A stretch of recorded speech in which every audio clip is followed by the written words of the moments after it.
একটা কবুতরের পায়ের সাথে চিঠি বেঁধে এক লোক সেই কবুতরটাকে আকাশে উড়াই দিছে। এদিকে থানার একজন পুলিশ আবার এই বিষয়টাকে লক্ষ্য করেছে। আরে কবুতরের পায়ের সাথে চিঠি বেঁধে লোকটা কি কোনো গোপন তথ্য আদান প্রদান করে নাকি দেখি তো।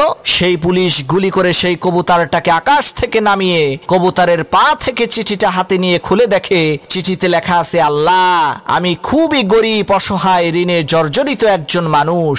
আমার 1 লক্ষ টাকা দরকার। তুমি আমাকে 1 লক্ষ টাকা দাও। তুমি তো আকাশে থাকো, এই কারণে এই কবুতরের মাধ্যমে তোমার কাছে চিঠিটা পাঠাইলাম। চিঠিটা পড়ে সেই পুলিশের মনে অনেক দয়া হলো। সে যখন তার থানার অন্যান্য সমস্ত পুলিশের কাছে এই বিষয়টাকে খুলে বলল, তখন থানার সমস্ত পুলিশেরা মিলে পরামর্শ করে সিদ্ধান্ত নিল তারা তাদের বেতনের টাকা থেকে কিছু টাকা দিয়ে সেই অসহায় লোকটাকে সাহায্য করবে। তো থানার সকল পুলিশের কাছ থেকে চাঁদা তোলা হলো। দেখা গেল 50,000 টাকা হয়েছে। তখন ওই পুলিশ 50,000 টাকা নিয়ে ওই গরিব অসহায় লোকটার হাতে দিয়ে বলছে, ভাই, তুমি যে আল্লাহর কাছে চিঠি লিখে সাহায্য চাইছিলা, আল্লাহ তো তোমার চিঠি কবুল করছে, এই যে নাও তোমার টাকা। লোকটা গুনে দেখে 50,000। তখন সেই লোকটা আবার একটা চিঠি লিখে কবুতরের পায়ে বেঁধে উড়াইয়া দিছে। পুলিশ কয়, কি রে, এই লোকটারে না টাকা দিয়ে আসলাম, এখন আবার ওনার কি সমস্যা হইল?